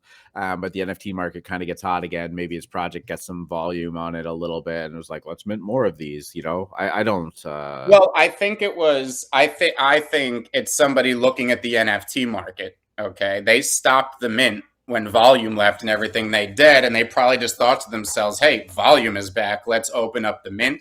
But maybe we just, and again, I don't want to assume anything. Maybe this guy is smart. Maybe there's an angle here. I would just like to talk to him first before I recommend anyone go minting above the price in which you could buy them on the floor right now. So yes, I also Lisa tagged me in the Degen Dojo about a project that is launching today too. I've definitely seen this and completely forgot about it, but it is National Parks NFT. Have you seen these? Not sure. Did you say Jurassic Park? No, National Parks. National Parks NFTs. No. And these I've seen these come up before. We've definitely talked about them in the dojo. I love these. I don't know what it is about like floating pieces of land or whatever, but it gets me every time. Yeah, it gets me every time. This is a really nice like vector art style. They've definitely done a really good job of it, and kind of breaks away from that traditional, cityscape that normally do. These are. The presale is minting at 0.04 ETH in just over 9 hours. The public mint is going 2 days from then. I gotta say, I have mixed feelings about how this is going down. It is kind of strange to me that they are minting the presale for cheaper than the public sale and leaving it for 2 days. I think that that's going to create some weird price discovery happenings, and it's always a risk that you are taking if the presale either doesn't really sell out the way you expect it to, or the volume isn't there to kind of get it up over the public mint's price, right?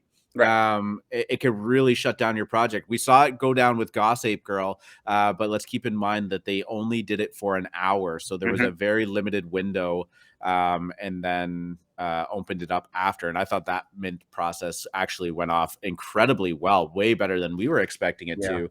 This is, I think this is, you're playing a little bit of roulette here.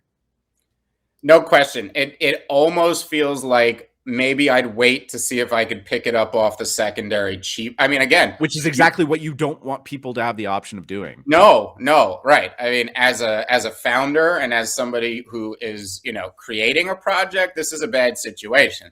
As us who likes the art and maybe wants to get them cheap, it could be good, but we would likely be just buying art because if the project doesn't mint out, there it is. I don't know if these are being plugged into the metaverse or it's just pretty. It does say Metaverse Parks. Yeah, so and I can give you a little bit of context. I'll Sure, read it off please, for you. please. So it's just under 5,000 NFT park NFTs. That's a little redundant, but whatever. All 63 official U.S. national parks are represented with a higher supply of the most visited and most popular parks. That's pretty cool. Each NFT is unique, using different traits, rarities that combine terrain, weather, seasons, trails, rivers, and more. Love using those dynamics as rarity traits. Weather is super cool. Seasons are super cool. Like, look at like these two presumably are pretty close to each other. Obviously, the terrain's a little bit different, but you get a completely different feel for them. There's park hobby traits and metaverse parks. After we build our community, we will be planning out the most nature-rich metaverse and digital park experience. Pretty cool. Normally, we think of big cities and amusement parks and shopping malls or towers or Times Square in the metaverse. They're kind of bringing nature into it in an interesting way, and I think that it looks it looks really good. I'm gonna be watching these. They look great. And I don't think that they're going to have a problem with this minting process simply because they look good enough, and I think they have a cool enough concept, and that it's unique enough to just have some success. We're also launching into an incredible minting market, so right. I mean, all about demand. It should be fine, but this, like I just said, this is a bit of you're giving people too much time and too many options to decide how or even if they want to be a part of this. Yeah, you ain't wrong. So fascinating. Thank you, Lisa, for sharing that with us. And definitely I'm going to be looking at that too. Josh and Cass are both up here. Let's bring up Cass first and say GM to you, my friend. 1 second, Discord. 1 second. Oh, yeah. We got him. How's it going, guys? We're great, man. How are you doing today? I don't know. I just feel jaded and tired and waiting for cool pets. Cass, I got to ask you one important question. I'm going to throw some music on in the background, and we got some choices. Do you want hip hop, lo-fi, chill, or lounge, or ambient?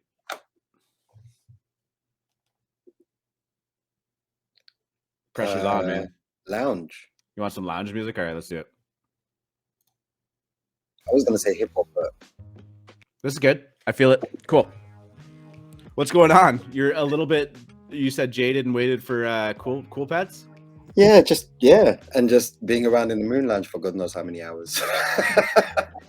That doesn't happen. People definitely spend responsible amounts of time on their NFT hobbies, right? Well, yeah. No, it's just the voice chat. The voice chat is cool. They just get to talk about that voice chat has been 24 hours a day, nonstop, minimum 15 to 20 people now for at least a week. Yeah, it's been a good vibe, man. Seriously.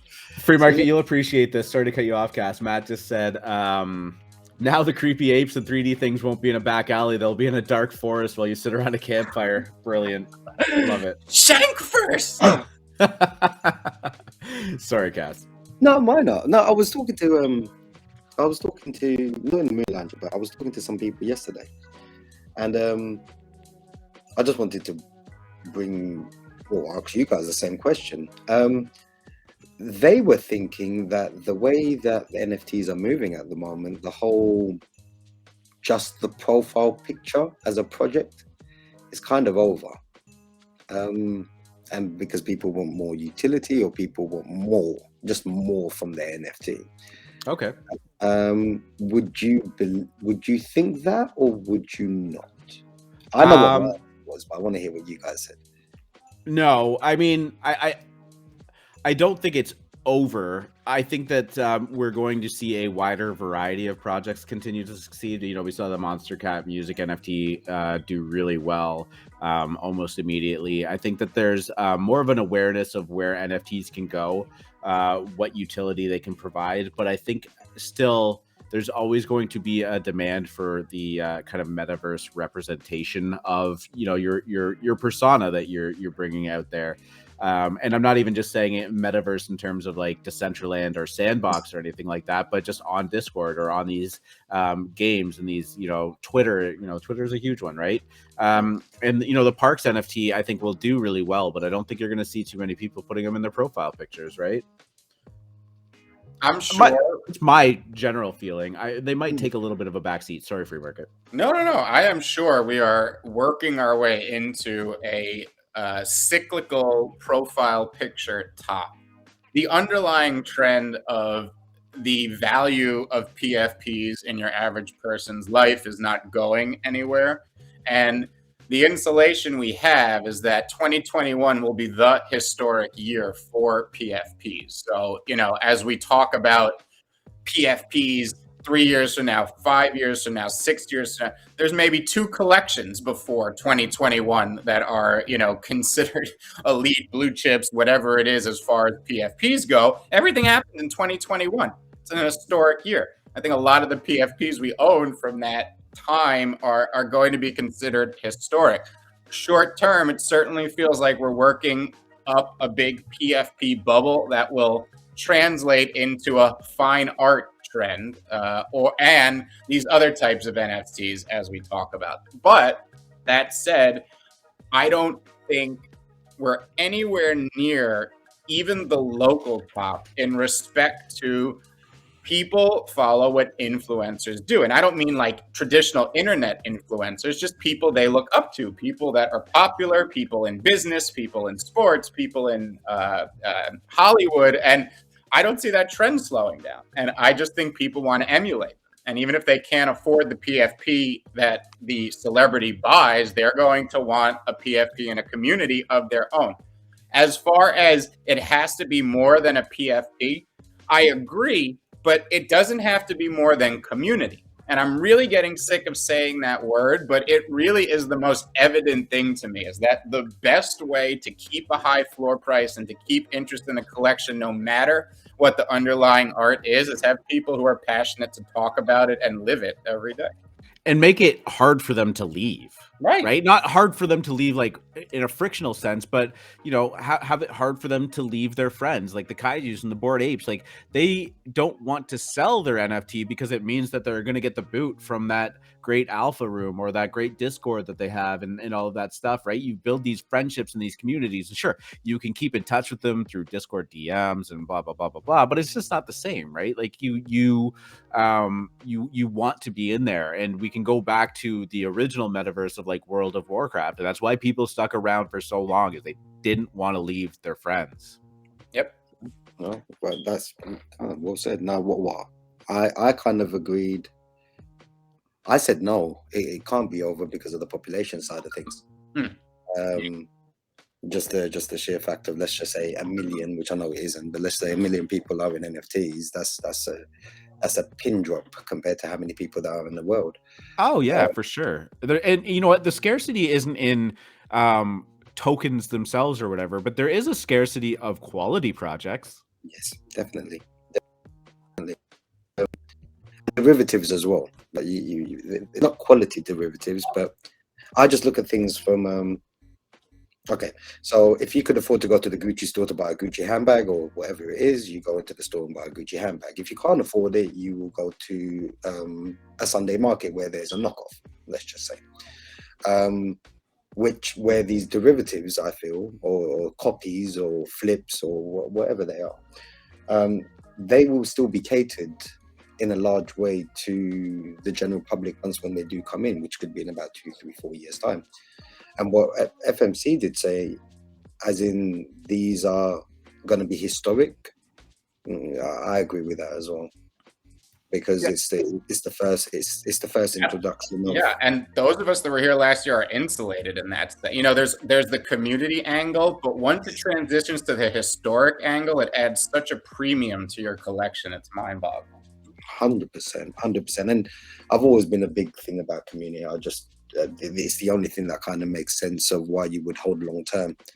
If you're there to flip, then yeah, community doesn't mean shit, and utility means more than anything else. But I think as we see more people enter, and the rise, free market talks about this a lot, the year of the hardware integration, right? Like the idea that this is easy to get this on your wall, right? Like imagine this painting, behind me here is now just a digital screen and I could show NFTs on it. Like, if that gets cheap, affordable, and reasonable to do, you're going to see more people, especially as more people enter the space, start to do stuff like that.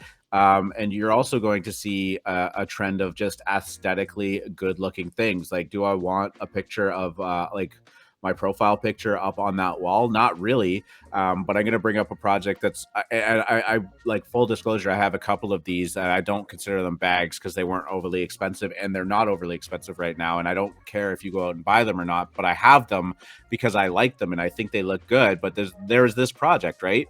And I could see something like this isn't mine, but up on my wall or something like that, right? Because they look fantastic. And as that becomes more accessible in this space, you're going to see that element kind of come to fruition as well. And we've seen it take a backseat. Generative art hasn't been doing super great, but once it becomes like a flex or an interesting talking piece when you're having people over to your house and for a dinner party and they see this a screen that's just shifting all of these images and start to talk about it, right?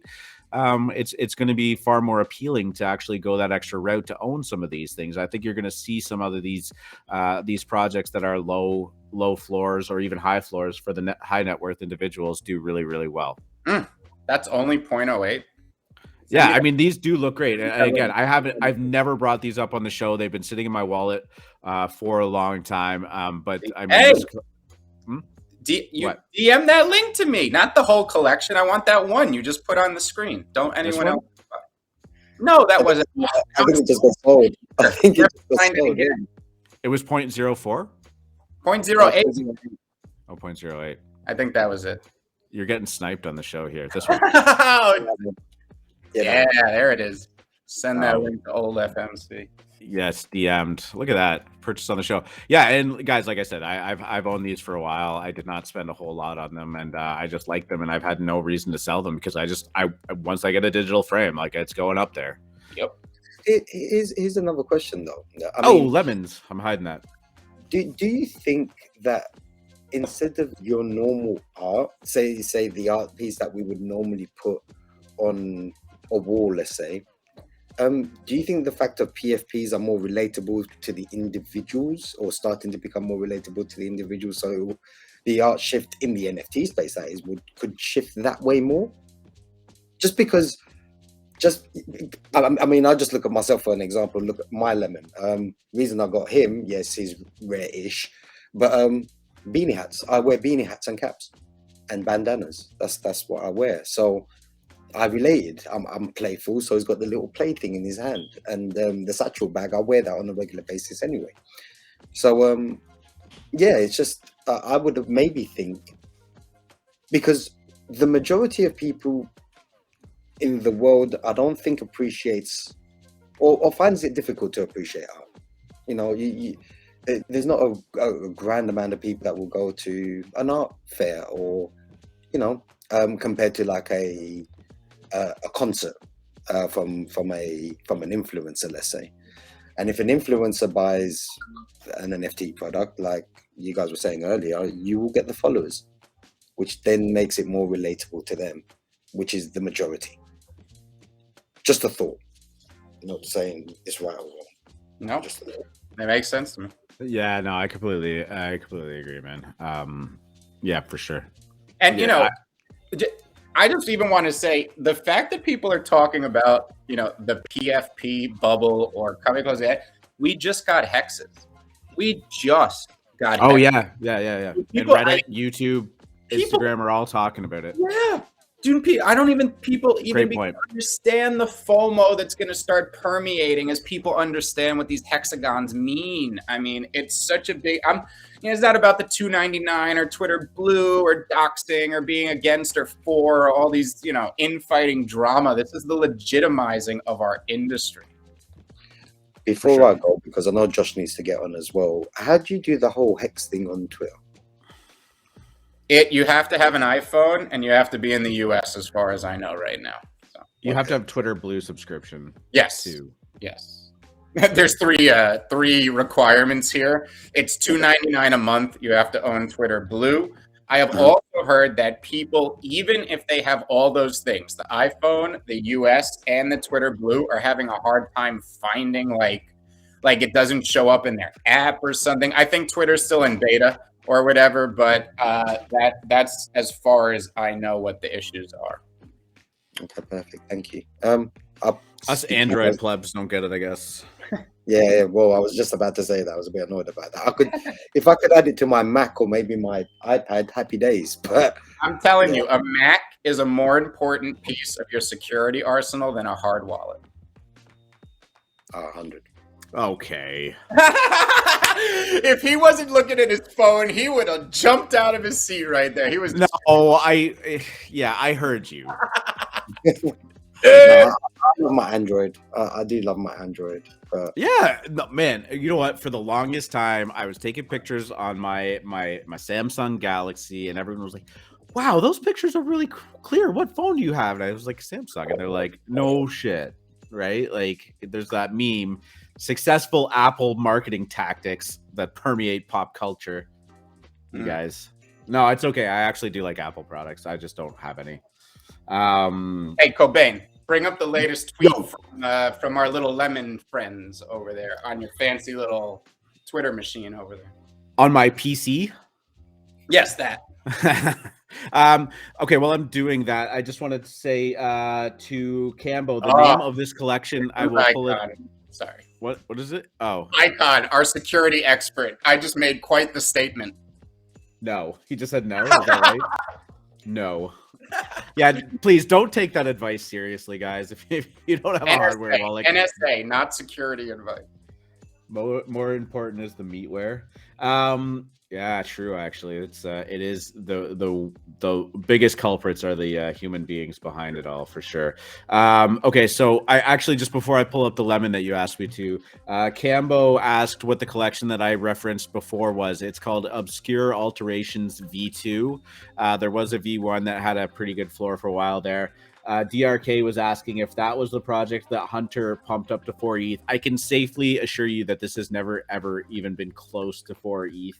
I mean, maybe 0.2 at its max once they sold out, but this was never like a big cook or anything. Again, I just really like it, but I would go check it out. I mean, I think aesthetically they're beautiful, and that's the only reason I even brought it up.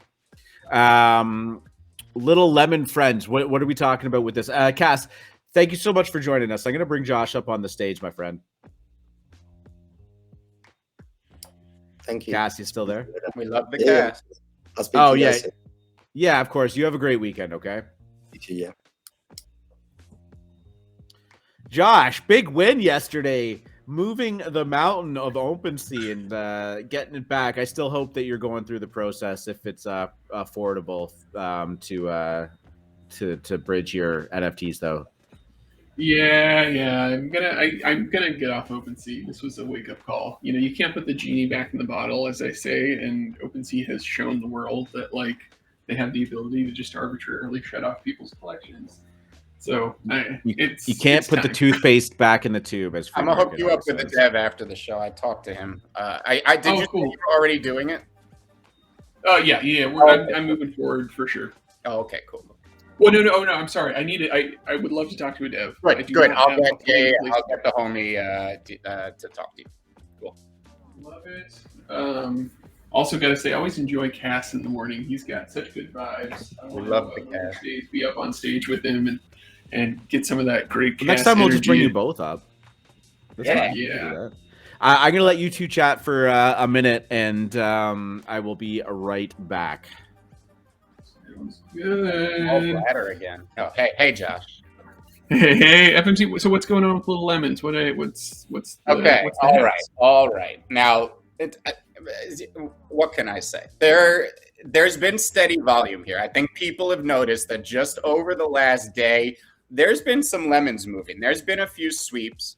Some larger whales who have been getting rid of some have finally been cleared out.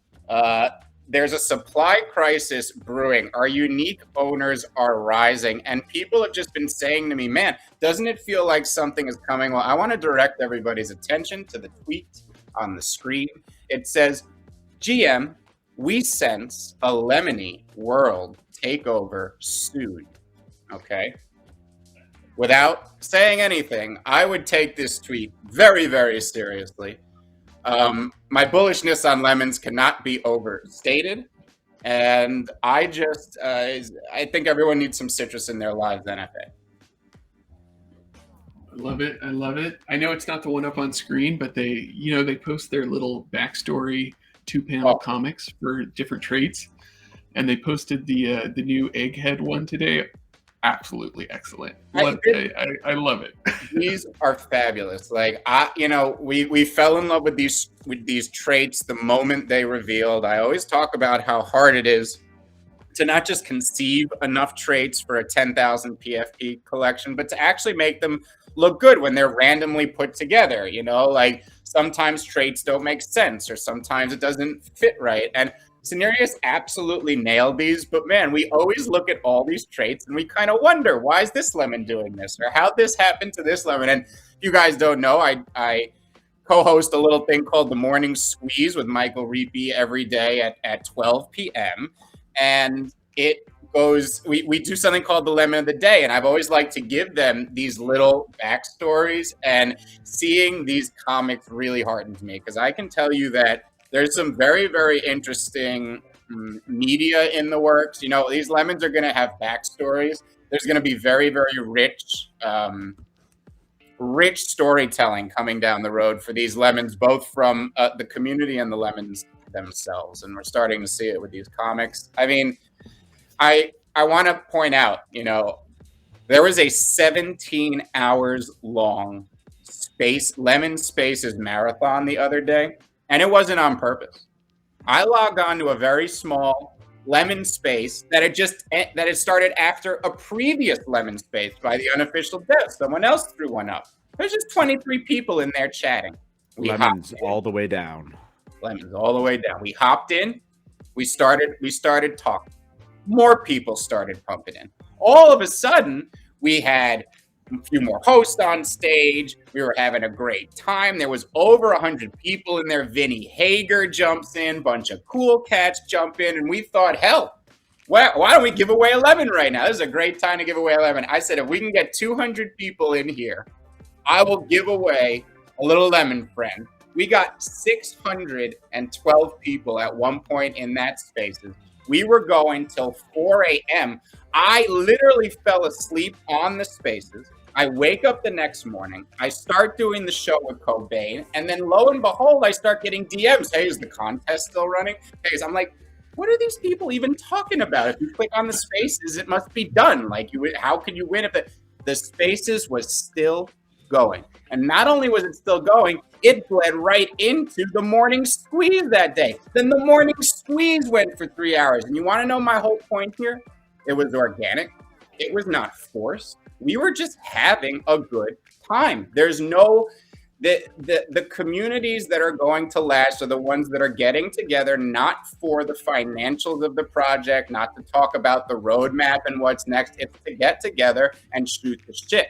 You make friends. You don't want to leave those friends. You want to feel more connected to them. When you have a group of friends, you start dressing the same. You use the same slang. Well, all of our outfits are lemons. This is very powerful. And boy, there's going to be some announcements coming soon. I wrote a thread once saying that little lemons are the next cool cats. I just want to say that I believe that more than ever today.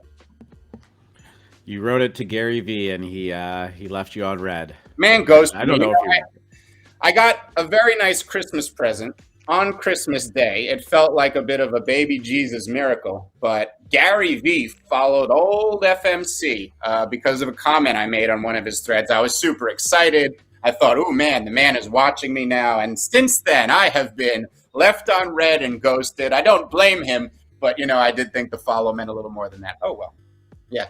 Pixel lemons on the way, merch on the way, coming this month. Shout out to Miho, who just pointed it out, and oh baby, we love the lemons. Organic lemons. Oh man. Well, oh hey, R2, Yo. You showed Obscure Alterations V2, but people should also check out V1. The floor is a little higher, but it's not crazy. There's some Sure. really cool ones in there that are up for sale right now. Yeah, this is love a that smaller collection. collection. 0.13 floor. This one did get a little bit higher. I think at one point it was about a 2 ETH floor, very, very, very briefly. Yeah, I mean they're they're definitely a little more vibrant and unique compared to each other. Cool. I don't own any of these ones, but I thought I'd mention it. I've got a few. So of my you were favorite familiar ones in with them too, eh? Yeah, I mean, I think we both heard about them maybe from NVO, or at least NVO used to talk about them. I don't know who discovered I'm not sure. them, I but, remember that they were put up for sale on OpenSea by the artist. I don't know that it was an OpenSea mint or if it was minted and then put up on OpenSea to their wallet and then they sent it. I seem to recall these being for sale for like not V1, V2, for sale for like 0.08 or 0.06 or something like that. It wasn't a huge ask. Gen art, glitch art, traditional art was a little bit more in vogue back then too. It's definitely kind of taken a back seat. But yeah, I mean the work has been fantastic. I'm gonna just check out the Twitter. They follow me. Cool. I follow them. Nice. Yeah, they do a lot of great stuff. Oh, love it. Hey, one other question. You guys, there was a giveaway a while ago that I in the Moon Lounge that I won for Gutter Craniums. I don't really know anything about the project. I haven't really heard much talk about them. I was wondering if you guys have any insights into that project, what it's about, what the deal is, or how it got connected to Alphamint. Sorry, say the project again? Gutter Craniums, I believe. This is a mashup between gutter cats and craniums. They are a pretty classic mashup that actually looks pretty good and seems to respect both the art, but I have not dug really deep on it. I did talk to the creator briefly, and we did raffle off some allow list spots for them, but I did not hang in the Discord much. So I will take a look at that today since you are allow listed, and we will. Do you know when they're minting, Josh? I don't off the top of my head, but I think it's coming up soon. Okay, so I will check on when that mint date is, and I'll either contact you in the Degen Dojo, or we'll talk about it on the show on Monday if they haven't minted yet. I'll go take a look at it. Love it, love it. Well, hey guys, great chatting this morning. FMC, if you can connect me with that dev, I would love it just to get another perspective, figure out what the heck I should do be me doing. a favor and DM me. I am so busy and stacked, I forget things very quickly. DM me right now, just so you're at the top of my DMs and I don't lose it. And yes, I will make sure to do that today. All right, boom, you got it. You guys have a good one. Yep. Yeah, you too, Josh. Always a pleasure. And I just want to say, ha icon, left on red, like the other 2 million people who send Gary DMs. Okay, I will have you know that there's only 16,000 of us that are allowed to send Gary DMs, all right? His DMs are closed, and only those that follow him get to send him DMs and be... No, only those that he follows. All right. Ha! You are a legend, FMC.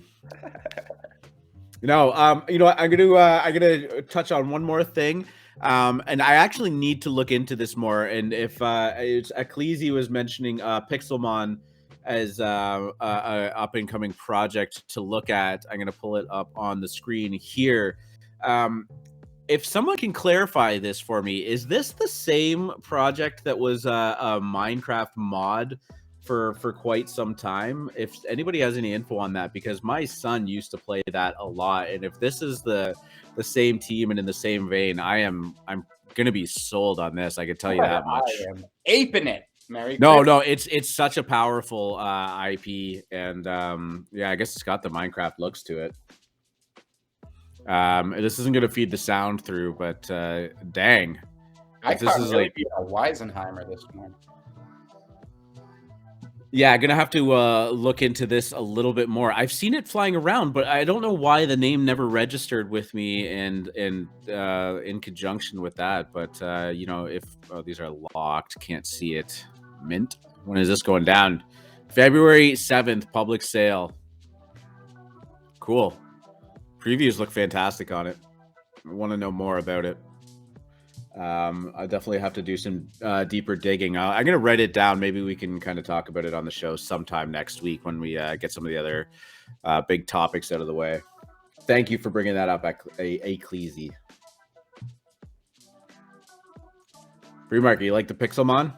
I'm completely sold based on just that art you showed me. I don't know what the price is. I don't even know what they do. Art matters. It does. Yeah, for sure. This looks like it's great.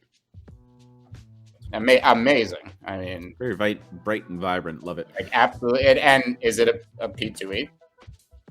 I'm going to dig some more information up about that. So Pixelmon was originally either a Minecraft mod or Minecraft server that was like Pokemon. You know, they definitely took a lot of influence from Pokemon, where you ran around in Minecraft and collected your Pokemon-esque pets, and you know, there was a lot of gameplay in there. And I'm just wondering if this is like the P2E NFT version of that, and if it's by the same team. I can tell you that they've been around for a while. I've never played it personally myself, but yeah, like I said, I know my son was I don't want to say obsessed with it. Played it a lot. So yeah, this is Joshua is saying the price is 0.1 ETH. Hey, that could be a thing. I'm telling you, down on the calendar. Welcome. This is the cycle meta. When you tell me something's 0.1 ETH, I'm a lot more likely to go look at it than if you tell me something's 0.02. I want quality. I know how much money is coming into the market. I see how high things could move. Now projects need to start thinking. Okay, if you're a quality project, you want to price yourself high. You want to signal to all these people sitting on piles of ETH that your project is the one to mint. And you do that with price. Well, if this is the same, like I said, I'm going to do some digging, but if this is the same team, they have been around working on, you know, before the NFT stuff, around for a while. So if you want to bet on teams that have a track record of success, this could be one. Could be one. Yeah, we're looking forward to the weekend. What do you got going on this weekend?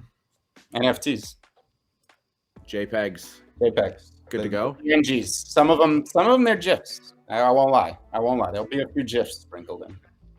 Yeah, we're coming up from a week from the Super Bowl too. That's going to be exciting. Oh my God, I'm trying. I don't want to get to. This is the problem. Stop saying all these bullish things to me. It's just too much. Like it just You just disconnected right in the middle of your sentence. You got so excited. My brain disconnected. I don't want to get too bullish here. Just short-circuited. All right, guys. Well, this has been a lot of fun. A lot of people showed up for the show today. We always appreciate your time. Is there anything else you want to talk about before I wrap this up? That's all I want to talk about, sir. I am so pumped for today's auction. I am so pumped for Cool Pets on Monday. I am so pumped to see what Kaijus and Lemons are going to be announcing here this week. Oh boy, this is going to be a good time. Yes, it's going to be fantastic. Cambo, thank you for the suggestion. I was just going to say, if you guys enjoyed the show and you're new to it, please just hit the subscribe button and or the like button. It does help us out.